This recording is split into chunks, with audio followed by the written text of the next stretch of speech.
Hello guys, आप सबका स्वागत है हमारे नए वीडियो में। इस वीडियो में हम डिस्कस करेंगे जो RSM SSB का WRD JEN का पेपर हुआ था मैकेनिकल के लिए डिग्री का 2020 में, उसके क्वेश्चंस हम डिस्कस करने वाले हैं। क्योंकि 2020 में PhD और WRD के लिए अलग अलग पोस्ट आई थी, तो जो सिलेबस था वो तो बिल्कुल सेम था, तो उनके क्वेश्चंस डिस्कस करेंगे, क्वेश्चन नंबर 41 to 60। तो इन 20 क्वेश्चन से आपको आइडिया लगेगा कि किस तरह का पेपर रहा है पिछली बार जो 2020 का पेपर हुआ था। तो क्वेश्चंस आपको इजी टू मॉडरेट ही लगेंगे, बस आपको चीज़ें याद होनी चाहिए। और इस बार जैसे कि आपको पता है नेगेटिव मार्किंग को इंट्रोड्यूस किया गया है, 1/3 आपकी नेगेटिव मार्किंग है अलॉटेड मार्क्स की। तो आपको क्वेश्चंस अच्छे से अटैम्प्ट करने हैं बिना नेगेटिव मार्किंग के, क्योंकि पेपर तो आसान ही है, लेकिन छोटी छोटी गलतियां अगर आप करेंगे, क्योंकि 2 घंटे का जो टाइम मिलेगा आपको, उसमें आपकी राजस्थान जीके भी है और टेक्निकल का पेपर भी है, लेकिन ज़्यादा टाइम अवेलेबल ही रहता है। मोस्टली 1 और 1.5 आवर में आपका पेपर लगभग कंप्लीट हो जाता है। तो आपको बस ये चीज़ें फोकस रखनी है कि पेपर में चीज़ें सिली मिस्टेक्स नहीं हो। और थोड़ा वीडियो आपका लेट आया क्योंकि काफ़ी बिजी शेड्यूल होने की वजह से मैं वीडियो नहीं बना पाया था, तो जितना मेरे से हो पा रहा है उतना मैं कर रहा हूँ। तो आप उससे थोड़ा सा चीज़ों को समझने की कोशिश करें उस रेस्पेक्ट में। तो चलिए हम शुरुआत करते हैं हम क्वेश्चंस की। तो विच क्वेश्चन नंबर 41 था, which pump is more suitable for an application where very high pressure is required to be developed at moderate discharge. Discharge moderate रहेगा और हाई प्रेशर आपका डेवलप होना चाहिए, या हाईयर हेड। तो उसके लिए ऑप्शंस है reciprocating pump, centrifugal pump, turbine, none of these. Basically confusion आता है रेसिप्रोकेटिंग होगा या सेंट्रीफ्यूगल होगा। अब देखो, पंप ही बोल दिया तो सी ऑप्शन तो वैसे ही कट हो गया आपका। रेसिप्रोकेटिंग और सेंट्रीफ्यूगल में से मोस्टली कन्फ्यूजन आता है। तो इससे जो क्वेश्चन और भी बन सकता है वो भी हम साथ में डिस्कस करेंगे और इसका आंसर भी हम जानते हैं। तो इसका आंसर होगा रेसिप्रोकेटिंग पंप। रेसिप्रोकेटिंग पंप में क्या होगा, आपको प्रेशर बहुत अच्छा मिलेगा, मतलब हायर हेड मिलेगा। तो prefer type of pump for small discharge and high head के लिए रेसिप्रोकेटिंग पंप रहता है। अब अपने को मॉडरेट डिस्चार्ज बोल रहा था, तो इससे कन्फ्यूजन नहीं होना है। जब सेंट्रीफ्यूगल पंप आएगा उसमें डिस्चार्ज थोड़ा ज़्यादा रहता है, मॉडरेट से ज़्यादा रहेगा। तो और इस वजह से अपना और लो थोड़ा सा रेसिप्रोकेटिंग पंप से हेड थोड़ा कम रहता है। तो हायर हेड के लिए हम रेसिप्रोकेटिंग पंप लेते हैं, और स्मॉल या मॉडरेट डिस्चार्ज के लिए बोल सकते हैं। अब preferred type of pump for large discharge through smaller heads. Smaller heads के मतलब कि प्रेशर आपका जो डेवलपिंग है वो कम रहेगा, तो वो सेंट्रीफ्यूगल पंप होगा। तो ये क्वेश्चंस आपको इस फॉर्मेट में भी पूछे जा सकते हैं। तो ये चीज़ आपको ध्यान रखनी है कि जहाँ डिस्चार्ज ज़्यादा और हेड डिस्चार्ज ज़्यादा और हेड कम सेंट्रीफ्यूगल पंप, और जहाँ डिस्चार्ज कम और हेड ज़्यादा रेसिप्रोकेटिंग पंप को हम यूज़ करेंगे। नेक्स्ट क्वेश्चन देखते हैं, क्वेश्चन नंबर 42। तो विच of the following is not use. ये देखिए, तो ऐसे जो भी कीवर्ड्स आए उनको आपको अंडरलाइन कर लेना है, जिससे कि आप गलत ऑप्शन टिक नहीं करें। वैसे ऑप्शंस इस तरह से रहेंगे कि आप आसानी से एक बार गलत भी पढ़ लिया तो आप ऑप्शंस देख के अंदाज़ा लगा सकते हो कि क्या पूछा जा रहा है। कि गैस टरबाइन पावर प्लांट में क्या क्या किस चीज़ों का यूज़ नहीं किया जाता है। कंप्रेस ऑप्शन है कंप्रेसर, टरबाइन, कंबशन चैम्बर और कंडेंसर। तो आपको जैसे पता ही है कि कंप्रेसर टरबाइन, कंबशन चैम्बर ये काम आते हैं हमारे गैस टरबाइन में। कंडेंसर आपका वेपर पावर साइकिल या थर्मल पावर प्लांट्स में काम आता है, तो कंडेंसर इसका आंसर हो जाएगा। तो गैस टरबाइन पावर प्लांट के कंपोनेंट्स क्या होते हैं, कंप्रेसर से शुरुआत होती है, फिर कंबशन चैम्बर में जाता है अपना फ्यूल, फिर टरबाइन पे अपनी जो भी गैसेस रिलीज़ होती है वो जाती है, फिर लास्ट में कूलर पे जाती है। ठीक है, तो ये अपने पावर प्लांट के गैस टरबाइन के कंपोनेंट्स हो गए, तो हमारा कंडेंसर ऑप्शन नहीं होगा। नेक्स्ट देखते हैं, क्वेश्चन नंबर 43 है, which of the following centrifugal pumps has higher specific head than the others. अब देखो, सेंट्रीफ्यूगल पंप्स जो भी होते हैं उनकी स्पेसिफिक स्पीड का फॉर्मूला क्या होता है, NS equals to n² divided by manometric head की पावर 3/4। ठीक है, और अगर अपन टर्बाइंस की बात करें तो हेड की पावर 5/4 हो जाएगा, और √Q की जगह √पावर हो जाएगा। और पावर आपको किलोवाट में रखनी होती है, क्यों यहाँ पर आपको मीटर क्यूब पर सेकंड में रखना होता है। तो हम स्पेसिफिक स्पीड बात कर रहे हैं सेंट्रीफ्यूगल पंप की, तो हायर स्पेसिफिक स्पीड किस में होगी। तो देखिए ऑप्शन है axial flow, radial flow, mix flow, all have same specific speed. तो ये तो ऑप्शन वैसे भी गलत है, क्योंकि आपकी जो एक्सियल फ्लो रहता है उसमें आपका जो फ्लो रेट रहते हैं वो ज़्यादा रहता है और हेड डेवलप कम रहता है एक्सियल फ्लो में। क्योंकि एक्सियल फ्लो में क्या रहता है, जो भी फ्लो आया वो एक आपकी जो सेंट्रलाइज एक्सिस है उसके थ्रू सारा का सारा फ्लो चला जाता है, तो फ्लो रेट ज़्यादा रहता है एक्सियल फ्लो में। रेडियल फ्लो की बात करें तो हेड वहाँ पे अच्छा खासा डेवलप होता है और फ्लो रेट वहाँ कम रहता है रेडियल फ्लो में। तो इस वजह से क्या रहता है, अपना एक्सियल फ्लो इसका आंसर हो जाएगा। ठीक है, स्पेसिफिक स्पीड किसकी ज़्यादा होगी, एक्सियल फ्लो की होगी। मिक्स फ्लो की दोनों के बीच की रहती है, एक्सियल और रेडियल के बीच की। ठीक है, नेक्स्ट देखते हैं question. What is the discharge capacity of the reciprocating pump as compare to the centrifugal pump. देखो हमने सबसे पहले क्वेश्चन में देखा था, तो देखो ऑप्शंस क्या क्या है, हायर, लोअर, सेम, अनप्रेडिक्टेबल। तो जो डिस्चार्ज कैपेसिटी है रेसिप्रोकेटिंग पंप की वो obviously lower than the centrifugal pump रहेगा, क्योंकि इसका क्या है, आपका जो हेड है वो हायर देता है, तो आपकी जो डिस्चार्ज कैपेसिटी है क्यू है वो लोअर साइड में रहेगी रेसिप्रोकेटिंग पंप की as compare to centrifugal pump. ठीक है, तो लोअर आंसर हो जाएगा। नेक्स्ट क्वेश्चन देखते हैं, क्वेश्चन नंबर 45। ये ऑटोकैड से रिलेटेड क्वेश्चन है। Which type of coordinate system is used in AutoCAD. ये क्वेश्चन का ऑप्शंस देखते हैं, 2 डायमेंशनल, 3 डायमेंशनल, 1D और यूज़र डिपेंडेंट।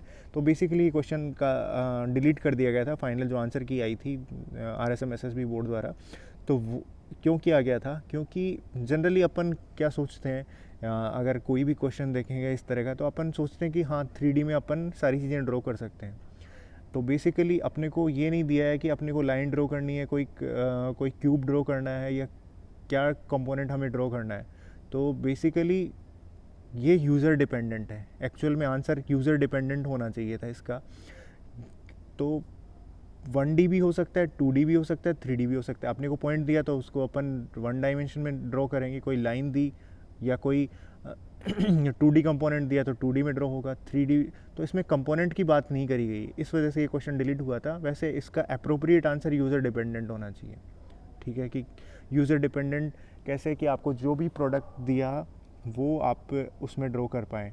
लेकिन ये भी पार्शियली ट्रू ऑप्शन ही है, क्योंकि अगर आपको कंपोनेंट दे दिया तो जैसे मान लो आपको कोई 3D कंपोनेंट दे दिया तो आपका यूज़र डिपेंडेंट में ऐसा है कि आप 2D यूज़ नहीं कर पाएंगे, उसमें 3D कंपोनेंट है तो 3D यूज़ करना पड़ेगा। तो इस वजह से ये क्वेश्चन मेरे हिसाब से डिलीट हुआ दिखता है। क्वेश्चन नंबर 46 की तरफ बढ़ते हैं। 46 में है, is use to communicate information to industry. तो इसके ऑप्शन है design data, installation drawing, machine drawing, pattern drawing.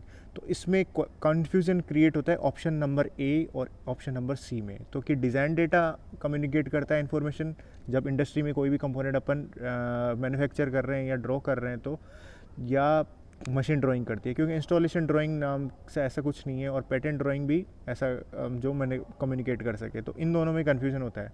तो डिज़ाइन डेटा क्या होता है, एक तरह से एक सर्टेन कोड है जो कि आपको यूज़, जो आप एम्पेरिकल फार्मूला वगैरह यूज़ करते हैं, जबकि मशीन ड्राइंग जो एक्चुअल ड्राइंग्स हैं वो आपका कम्युनिकेट करेंगे कि भाई ये कंपोनेंट है, इसमें इतने का डायमीटर है और इतना अपने को बनाना है और ये प्रोसेस हमें यूज़ में लेनी है। तो मशीन ड्राइंग विल टेल और communicate the information to industry. तो बेसिकली आंसर क्या हो जाएगा, मशीन ड्राइंग। क्वेश्चन नंबर 47 है, this type of auxiliary view is projected on a plane that is perpendicular to one of the principal plane of projection.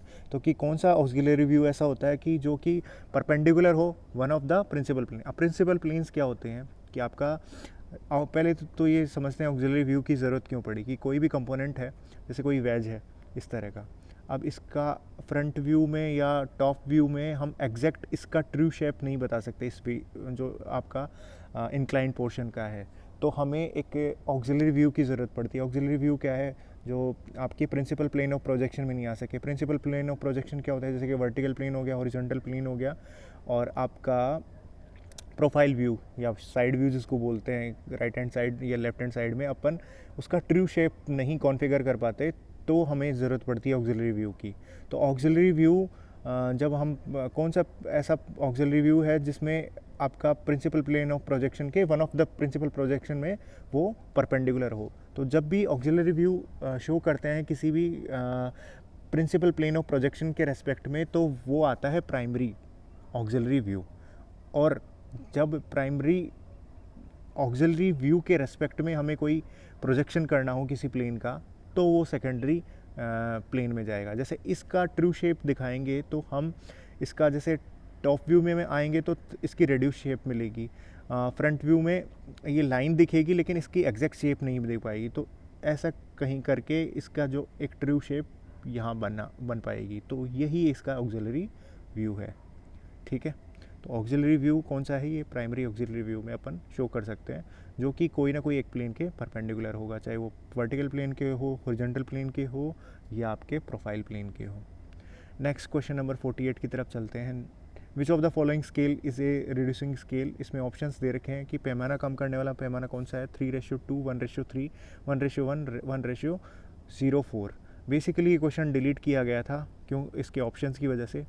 अपने को reducing scale पता करना है। मतलब जनरली क्या होता है, जैसे मॉडल होता है और एक प्रोटोटाइप होता है, तो अपने को किसी भी चीज़ का अपन मॉडल बनाने से पहले मतलब प्रोटोटाइप वगैरह इस तरह से अपन बनाते हैं कि कोई भी अपने को चीज़ एक्चुअल बनानी है उससे पहले उसका मॉडल तैयार करते हैं अपन। तो मॉडल जैसे कोई अपने को डैम बनाना है तो उसका कुछ छोटा सा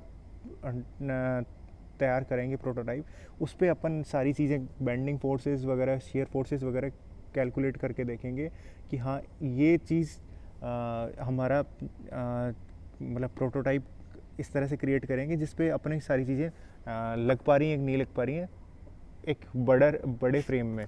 कि जब एक छोटे फ्रेम में अगर सारी चीज़ें एप्लीकेबल हो पा रही हैं तो बड़े फ्रेम में भी हो जाएंगी, क्योंकि एक छोटे डैम की आसानी से चेकिंग करी जा सकती है रादर देन एक जब जो अपने को बड़ा डैम बनाना है। तो उसी तरह से रिड्यूसिंग स्केल क्या होगा कि अगर कोई भी डायमेंशंस है, कोई 1 है, अगर रिड्यूसिंग होगी तो जो इधर रेशियो लिखा हुआ होगा वो कम होगा, और अगर 1:3 है मतलब कोई डायमेंशन अगर 10 सेंटीमीटर थी, उसका जो स्केल बन गया वो एनलार्ज हो गया, 30 सेंटीमीटर हो गई उसकी कोई पर्टिकुलर डायमेंशन। तो इस तरह से अपने को चेक करना है। 3:2 यानी कि अगर अपन डिवाइड करें तो 1.5:1, मतलब कोई डायमेंशन पहले 1.5 टाइम्स थी, अब 1 टाइम्स रह गई, तो एक रिड्यूसिंग स्केल है। 1:3 ये एनलार्ज स्केल है। 1:1 ये मतलब इक्वल स्केल या न्यूट्रल स्केल भी बोल सकते हो। अब 1:04, ये 0.4 नहीं होगी, 0.4 था, इस वजह से थोड़ा सा ये क्वेश्चन डिलीट हुआ है, वो 0.4 लिखने में आ गया। तो 1:0.4 क्या है? ये भी एक रिड्यूसिंग स्केल है। तो ए ऑप्शन और डी ऑप्शन दोनों सही थे, इस वजह से इस क्वेश्चन को डिलीट किया गया। ठीक है, तो मॉडल प्रोटोटाइप का जो खेल है उसी में आपका स्केलिंग काम में आती है। ठीक है, क्वेश्चन नंबर 49 पर चलते हैं। Which type of line is a part of A dimension? तो मैंने जैसा कि मेंशन किया था, जो आपको सिलेबस बताया था कि ये इस तरह की डायमेंशन टाइप ऑफ डायमेंशनिंग आपको पढ़ के जानी है। तो कौन सी लाइन आपकी डायमेंशनिंग करते टाइम काम में आती है? तो break lines, phantom lines, extension lines, cutting plane lines, इन चारों में से आपको बताना है कौन सी होगी। तो एक्सटेंशन लाइंस, जब भी आप डायमेंशन कोई भी ड्रॉ करते हैं, जैसे ये एरो हेड्स लगाए और इसमें जैसे 4.5 ये कोई भी डायमेंशन करी, इसके बाद में जैसे अगर अपने को इसको एक्सटेंड करना है, जैसे कोई प्लेट है उसको अपने डायमेंशन बताना है, तो जो ये लाइंस आती हैं वो एक तरह से पार्ट ऑफ डायमेंशन होता है, तो एक्सटेंशन लाइन उसका आंसर होगा। सिमिलरली इधर से भी अगर ऐसे आए तो इसका जो एक्सटेंडेड पार्ट अगर नीचे की तरफ बनाए अपन इस तरह से, तो ये एक्सटेंशन लाइन आपकी पार्ट ऑफ डायमेंशन ही कहलाती है, बाकी ये लाइंस नहीं है। बाकी आपको सेंटर लाइन या डैश्ड लाइन, कटिंग प्लेन की जो लाइन होती है, जैसे सेक्शनल व्यू जिससे शो करते हैं, वो इनके बारे में थोड़ा आइडिया होना चाहिए। क्वेश्चन नंबर 50 की ओर चलते हैं। विच of the following is not an extensive property? Extensive property कौन सी नहीं है? एक्सटेंसिव प्रॉपर्टी, एक तो इंटेंसिव प्रॉपर्टी होती है। इंटेंसिव मतलब इंडिपेंडेंट, जो कि आप किसी वॉल्यूम को या मास को आधा कर दो तो आपका सिस्टम में कोई चेंजेस नहीं आता है, तो वो इंडिपेंडेंट प्रॉपर्टी होती है। एक्सटेंसिव प्रॉपर्टी की आपने सिस्टम को आधा कर दिया, मतलब सिस्टम को इक्वल डिवाइड कर दिया, तो उसकी सिस्टम की प्रॉपर्टी में चेंज हो जाएगा, मतलब वैल्यूज़ आधी हो सकती हैं इस तरह से, या डबल हो जाएंगी, इस तरह से कुछ होगा। तो एक्सटेंसिव प्रॉपर्टी अपने को ऐसी कौन सी एक्सटेंसिव प्रॉपर्टी नहीं है जो कि मतलब डिपेंडेंट नहीं है, मतलब इंटेंसिव प्रॉपर्टी होगी, इंडिपेंडेंट प्रॉपर्टी। तो मतलब जनरल एक तरीका होता है क्वेश्चन, इस तरह के क्वेश्चन को सोल्व करने का, अगर आप डायमेंशन वाइज जा सकें तो एंट्रोपी जनरली जूल में या किलो जूल में, एंथैल्पी भी किलो जूल में, इंटरनल एनर्जी भी जूल या किलो जूल में। लेकिन जो स्पेसिफिक प्रॉपर्टीज़ होती हैं मतलब पर केजी, मतलब आपने पर्टिकुलर 1 kg के लिए डिफाइन कर दिया, तो जो भी पर्टिकुलर 2 kg या 3 kg लिए अपन कैलकुलेट करेंगे तो सिंपली मल्टीप्लाई कर देंगे। तो वो क्या हो गया, एक तरह से इंडिपेंडेंट हो गया, मास से इंडिपेंडेंट हो गया कि आप 1 किलो के लिए करो या 2 किलो के लिए करो, वो एक फिक्स वैल्यू हो गई। ठीक है, तो डेंसिटी क्या होता है, m डिवाइड बाई v, और अपने को पता है कि दो अगर एक्सटेंसिव प्रॉपर्टीज़ का रेशियो लिया जाए तो एक इंटेंसिव प्रॉपर्टी बन जाती है। तो डेंसिटी में क्या हो, अगर आप मास आधा करने की कोशिश करेंगे तो वॉल्यूम भी आधा होगा, तो आपकी डेंसिटी एकदम एज इट इज़ रहेगी, कोई चेंजेस नहीं आ रहा। तो ये क्या है, इंटेंसिव प्रॉपर्टी है, तो एक्सटेंसिव प्रॉपर्टी नहीं होगी, तो बेसिकली अपना आंसर क्या हो जाएगा, डेंसिटी। क्वेश्चन नंबर 51 की तरफ बढ़ते हैं। The state at which the solid liquid and vapour phases coexist in equilibrium is known as, मतलब सॉलिड लिक्विड और आपका वेपर फेजेस आपकी इक्विलिब्रियम में एग्जिस्ट करते हैं। तो बेसिकली इसका आंसर जो आपने ऑप्शंस दिए हुए हैं, triple point, critical point, saturation point, boiling point, तो ट्रिपल पॉइंट आंसर हो जाएगा। ट्रिपल पॉइंट ऐसा पॉइंट है जहाँ पे तीनों की तीनों आपकी फेजेस एग्जिस्ट करते हैं। क्रिटिकल पॉइंट में अगर आपको क्वेश्चन पूछ लिया जाए तो इसका क्वेश्चन इस तरह से बन सकता है कि आपकी लिक्विड और मतलब दो फेजेस आपके या दो सैचुरेशन स्टेट्स आपकी एक पॉइंट पे कट करती हैं, मतलब एक दूसरे दो सैचुरेशन स्टेट्स बोल सकते हैं, उनका क्रॉस मतलब जो कटिंग पॉइंट है वो क्रिटिकल पॉइंट होता है। वाटर का क्रिटिकल पॉइंट पूछ सकते हैं, जैसे 374 डिग्री सेंटीग्रेड होता है। तो जनरली क्वेश्चंस क्रिटिकल पॉइंट से पूछे जा सकते हैं कि दो स्टेट को आप रिप्रेजेंट करना है, तो वेपर और लिक्विड ऐसा कुछ नहीं बोलेंगे, सिंपल क्रिटिकल पॉइंट का पूछ लेंगे कि दो फेजेस हैं, सैचुरेशन के स्टेट्स हैं, वो एक जगह कट करते हैं, तो वो कौन सा पॉइंट होता है। Next question, question number 52। तो जैसा कि आपको पता है कि जो डिग्री वाले सिलेबस में सिंपल साइकिल्स हैं, तो ऑटो साइकिल या डीजल साइकिल या ड्यूल साइकिल से आपसे क्वेश्चन एफिशिएंसी का पूछा जा सकता है। इन डेप्थ आपसे आईसी इंजन नहीं पूछा जाएगा, वो जेईएन डिप्लोमा के पेपर में ही आएगा। ठीक है, एयर स्टैंडर्ड एफिशिएंसी बतानी है, ऑटो साइकिल की पूछी है। तो अपने को पता है आर अपना जो रेशियो रहता है, कंप्रेशन रेशियो, तो वो ठीक है V1/V2, मतलब जो ज़्यादा मतलब बोल सकते हैं कि बिफोर कंप्रेशन जो वॉल्यूम है और आफ्टर कंप्रेशन वॉल्यूम का रेशियो है। तो इसका फॉर्मूला जो होता है वो होता है 1-1/R⁻⁻1, ये वाला होगा। ठीक है, ये दोनों तो वैसे ही कट जाएंगे क्योंकि एक से ज़्यादा कोई एफिशिएंसी हो नहीं सकती, तो इसमें और इसमें से। अब आपको डीजल का पूछा जा सकता है, तो डीजल का याद करने का तरीका क्या है, वहाँ पर एक प्रेशर रेशियो आता है। अगर डीजल का साइकिल का या तो डायग्राम पूछ लेंगे आपसे, ठीक है, जिस तरह से पूछे जाते हैं तो क्वेश्चन, या तो आपको डायग्राम पूछ लेंगे 1 2 3 4, यहाँ पे 2 से 3 क्या है, कांस्टेंट प्रेशर प्रोसेस है, तो इसी तरह से याद भी रखना होता है। तो यहाँ पे एक प्रेशर रेशियो का फॉर्मूला आता है, और जो भी फॉर्मूले हैं चाहे आर का हो, ज़्यादा बटा कम है, मतलब कि ज़्यादा वॉल्यूम मतलब before compression volume and after compression volume. अब ये कांस्टेंट प्रेशर प्रोसेस है, तो प्रेशर का रेशियो तो नहीं होगा, ऑब्वियसली वॉल्यूम का रेशियो होगा, और ज़्यादा कौन सा है, after completing the process V3/V2। अगर हम इसका फॉर्मूला याद करना चाहें तो वो तो जो ऑटो का फॉर्मूला है वो तो एज इट इज़ चल ही रहा है, R⁻⁻1 इंटू ρ⁻⁻1 डिवाइडेड बाई Γ⁻ρ-1, इस तरह से बनता है। मतलब ये तो बिल्कुल कॉमन है।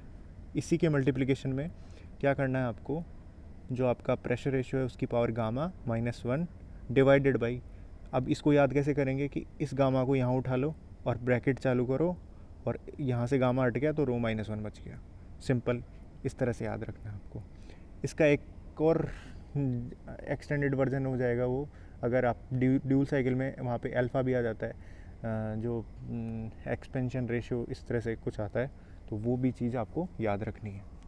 क्वेश्चन पूछे जा सकते हैं, या आपसे पूछा जाएगा कि अगर डीजल साइकिल है उसकी एफिशिएंसी ऑटो साइकिल के बराबर करनी है, तो हमारा जो प्रेशर रेशियो है वो कितना होना चाहिए, तो आप बताइए कितना होना चाहिए, कमेंट्स में बताना मुझे। वैसे मैं आपको बता देता हूँ कि आपको क्या करना है, सिंपली ρ1 मत कर देना, नहीं तो सारी की सारी एफिशिएंसी 0 हो जाएगी। रो होगा 0 रखेंगे, 0 की power Γ-1 divided by gamma into 0-1, तो सिंपली आपका फॉर्मूला बन जाएगा जो ऑटो साइकिल का फॉर्मूला होता है। ठीक है, तो रो की वैल्यू आपको रखनी होती है 0।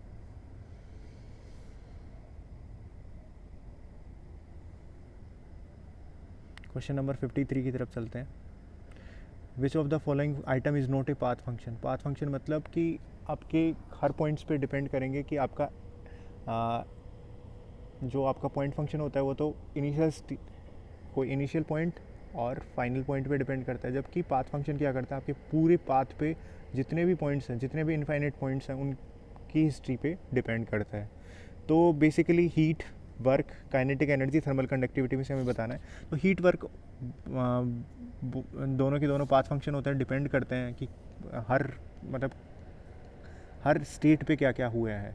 मतलब अपन अगर एक पॉइंट से लास्ट पॉइंट तक गए हैं तो बीच की जितनी भी स्टेट्स आई हैं, इक्विलिब्रियम स्टेट्स, उन पे क्या क्या हुआ है। सिमिलरली काइनेटिक एनर्जी भी एक तरह से हीट और वर्क का ही पार्ट है, तो ये भी पाथ फंक्शन है। Not a path function, thermal conductivity एक बेसिकली एक पॉइंट फंक्शन है और प्रॉपर्टी है किसी भी कंडक्टिव मटेरियल की, तो ये पॉइंट फंक्शन में काउंट होगी। तो थर्मल कंडक्टिविटी इसका आंसर हो जाएगा। क्वेश्चन नंबर 54 की तरह चलते हैं। The value of CP/CV for air is. ये आपको ही पता है, CP आपका कांस्टेंट प्रेशर पे स्पेसिफिक हीट होता है, CV आपका specific heat at constant volume होता है। ये आपको पता ही होता है, 1.4 होता है, इसमें सोचने की ज़रूरत नहीं है। ठीक है, अब हो सकता है आपको CP और CV की वैल्यू अलग अलग दे दें, तो जो वैल्यूज़ दी हुई हैं उसके हिसाब से आपको कैलकुलेट करना है। स्टैंडर्ड 1.4 होता है। आपके लिए पूछ सकते हैं मोनो एटॉमिक के लिए कितना होता है, मोनो एटॉमिक गैस के लिए वो होता है 1.66। ठीक है, 5/3। डाई एटॉमिक के लिए 1.4 हो जाएगा। Question number 55। The metal are good thermal conductors. Metal good thermal conductors क्यों होते हैं? ऑप्शंस क्या हैं? Their atoms are close to each other, their atoms are in big size, they consist free electrons, none of these. तो ये 4 option. ये question अच्छा है हीट ट्रांसफ़र का, जब भी अपन स्टार्ट करते हैं तो बेसिक में ये क्वेश्चन आता ही आता है। तो क्यों होता है थर्मल कंडक्टर्स अच्छे क्यों होते हैं? मेटल जो जितने भी मेटल्स हैं वो थर्मल कंडक्टर्स भी अच्छे होते हैं और इलेक्ट्रिकल कंडक्टर्स भी अच्छे होते हैं। तो गुड थर्मल कंडक्टर्स होने का कारण क्या है कि उनके जो आउटर ऑर्बिट है उसमें फ्री इलेक्ट्रॉन्स कंसिस्ट करते हैं। तो फ्री इलेक्ट्रॉन्स जितना मूव करेंगे उतनी ज़्यादा थर्मल कंडक्टिविटी अपनी अच्छी होती है। क्वेश्चन नंबर 56 की तरफ चलते हैं। ये कभी कभी यूनिट्स भी पूछ ली जाती है, तो आपको यूनिट्स में कोई डाउट नहीं होना चाहिए। Unit of overall coefficient of heat transfer, तो यू बोलते हैं, उसकी यूनिट होती है वाट पर मीटर स्क्वायर केल्विन। ठीक है, यही आंसर है इसका। आपको थर्मल कंडक्टिविटी की भी पता होनी चाहिए। ठीक है, वाट पर मीटर इंटू केल्विन। ठीक है, और आपसे पूछ सकते हैं कि थर्मल रेजिस्टेंस की बताओ, तो थर्मल रेजिस्टेंस की क्या होती है? केल्विन पर वाट। तो इस तरह से आपको यूनिट्स पता होनी चाहिए। क्वेश्चन नंबर 57 की तरफ चलते हैं। The value of Prandtl number for air is about. तो जब भी आपने कोई भी न्यूमेरिकल्स किए होंगे तो प्रेंटल नंबर एयर के लिए जो पढ़ा होगा, जनरली क्या रहता है कि ऐसे ये चीज़ें याद नहीं आती इतनी जल्दी से, तो प्रेंटल नंबर आपको 0.7 प्रोवाइड किया जाता है क्वेश्चंस में। तो 0.7 इसका प्रेंटल नंबर होता है एयर का। प्रेंटल नंबर का अगर सिग्निफिकेंस देखें तो आपका जो काइनेमेटिक विस्कोसिटी और थर्मल डिफ्यूजिविटी का रेशियो होता है, या इसको इस तरह से और रिप्रेजेंट कर सकते हैं μCp/K। ठीक है, तो जो अगर एयर के लिए कैलकुलेट करें, अगर इन सब वैल्यूज़ को रखें तो ये 0.7 के लगभग आता है। तो ये आपको याद होना चाहिए। Question number 58। The heat of sun reaches to according to. तो जब भी टेम्परेचर दो बॉडीज़ का ज़्यादा होता है, बहुत हाइयर होता है, तब हमारा जो हीट ट्रांसफ़र होता है वो थ्रू रेडिएशन होता है। ऑप्शन हमारे कंडक्शन, कन्वेक्शन, रेडिएशन था। तो टेम्परेचर सन का ज़्यादा होता है रादर देन जो अपनी पृथ्वी का जो टेम्परेचर है। तो T1 और T2 में जब बहुत ज़्यादा डिफरेंसेस होता है, तो T1 की पावर 4, T2 की पावर 4 माइनस, तो जो अपना सिग्मा, इस तरह से आपका हीट ट्रांसफ़र होता है, और वो किसके थ्रू होता है? रेडिएशन के थ्रू। तो जब टेम्परेचर्स बहुत ज़्यादा है, क्योंकि सन का टेम्परेचर बहुत ज़्यादा है, तो ऑब्वियसली आपका ज़्यादातर हीट ट्रांसफ़र मोस्टली कहाँ से होगा? रेडिएशन से होगा। सिमिलरली आपको क्वेश्चन पूछा जाता है बॉयलर ट्यूब्स का, या इस तरह से क्वेश्चन पूछा जाता है, उसमें तीनों होते हैं आपके, कंडक्शन भी होगा, कन्वेक्शन भी होगा, रेडिएशन भी होगा, लेकिन जो मेजर पार्ट होगा वो होगा आपका रेडिएशन। क्योंकि जब भी टेम्परेचर की बात आएगी, क्योंकि टेम्परेचर की पावर 4 बहुत बड़ी वैल्यू बना देता है, तो आपका अगर मोस्टली पूछा जाए, इस तरह के वर्ड्स को मेंशन किया जाए प्राइमरीली या मोस्टली, तो आपका रेडिएशन आएगा। और कंबाइंड नॉर्मल पूछा जाए तो आपके तीनों हो रहेंगे, कंडक्शन, कन्वेक्शन और radiation. Question number 59। The product of Reynold number and Prandtl number stand को क्या बोलते हैं? रेनॉल्ड्स नंबर और प्रेंटल नंबर के मल्टीप्लिकेशन को। तो standard number, Biot number, Peclet number, Grashof number. Peclet number इसको बोलते हैं, जो कि आपका लिक्विड कूलिंग में काम आता है। स्टैंटन नंबर क्या होता है? स्टैंटन नंबर अपन एनोलॉजी होती है रेनॉल्ड्स की, उसमें काम में लेते हैं। वो नसर्ट divided by Reynolds into Prantl है, और यहीं से ये रेनॉल्ड्स इनटू प्रेंटल क्या हो जाता है? पैकलेट नंबर हो जाता है। बायोट नंबर आपको पता ही है, HS/K, ठीक है, H इंटू जो डायमेंशन रहती है सॉलिड की divided by thermal conductivity. Grashof number आपका βg∆T L³ divided by ग्रेशॉफ number आप देख लेना, इसका फ्री कन्वेक्शन में काम आता है। βg∆T L³ divided by mu या इस तरह से कुछ होता है, ठीक है। ग्रेशॉफ नंबर ये आपका फ्री कन्वेक्शन में काम आता है। क्वेश्चन नंबर 60 लास्ट देखते हैं। The formula of the discharge over A rectangular notch. तो इसमें आपको जनरली नॉच एंड वियर्स ये पार्ट होता है आपका सिविल इंजीनियरिंग का, कभी कभी इससे क्वेश्चंस पूछ लिए जाते हैं, तो इसमें ऑप्शंस दे रखे हैं। तो आपको पावर पे हिट करना रहता है कि अगर आपको पावर पता है डिस्चार्ज की क्या होती है रेक्टेंगुलर नॉच की, तो बाकी तो ये चीज़ें तो कांस्टेंट रहती है। तो H की पावर 3/2 के प्रोपोर्शनल होता है। तो आपको ट्रायंगुलर नोच का भी देखते हुए जाना है। तो आपका आंसर हो जाएगा 2/3 CD आपका coefficient of discharge into B width हो गई √2G इंटू H की पावर 3/2, ठीक है। तो इस तरह से हमने ये 20 क्वेश्चन किए। आई होप ये सेशन आपको अच्छा लगा होगा। तो इस तरह से क्वेश्चंस रहेंगे आपके, बेसिकली फॉर्मूला बेस भी रहेंगे, थोड़ा सा ट्रिकी क्वेश्चंस भी रहेंगे, थ्योरेटिकल भी रहेंगे। तो इस तरह से आपको लास्ट में आपका जो भी रिवीजन हो रखा है उसको बार बार पढ़िए, और 20 तारीख को आराम से निश्चिंत होकर पेपर दीजिए, सब अच्छा रहेगा। तो आई होप ये सेशन आपको अच्छा लगा होगा क्वेश्चंस का। तो नेक्स्ट वीडियो भी हम लाएंगे, जिस हिसाब से मेरे को टाइम मिलेगा मैं वीडियो लाने की कोशिश करूँगा कि आपका पूरा पेपर ये कवर हो सके। थैंक यू वीडियो को देखने के लिए, और अगर आपने चैनल को सब्सक्राइब नहीं किया तो सब्सक्राइब करिए, जिससे कि हम और वीडियोस के थ्रू आपको जो भी नॉलेज है टेक्निकल सब्जेक्ट की वो पहुंचा पाएँ। धन्यवाद।